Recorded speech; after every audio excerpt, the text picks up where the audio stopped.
குட்டீஸ், நம்ம இன்னைக்கு என்ன பார்க்க போறோம்னா, இந்த பொம்மை பூச்சி இப்படி சுத்த போதில்ல, இப்படி சுத்த போறோம்.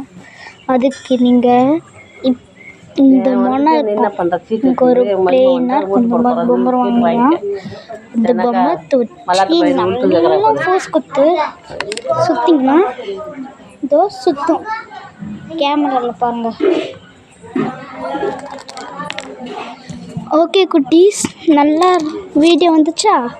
இப்போ நம்ம இப்படி வச்சு சுற்றலாம். வாங்க, இப்படி வச்சு சுற்றணும் குட்டீஸ்.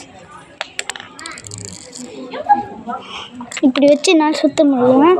வாங்க நெக்ஸ்ட் வீடியோவில் பார்க்கலாம். இதுக்காக லைக்கு, சப்ஸ்கிரைப் அண்டு பெல்லைக்கான போட்டு விட்டுருங்க. நான் உங்கள்கிட்ட எப்படியோ கேட்குற விஷயம்தான், இப்போ தான் நான் கேட்குறேன். நான் டெய்லியும் கேட்டதே இல்லை. அங்கே இங்கேன்னு திரும்பி இருப்பேன். அதெல்லாம் பார்த்து கொஞ்சம் அட்ஜஸ்ட் பண்ணிக்கோங்க. பாய் குட்டி.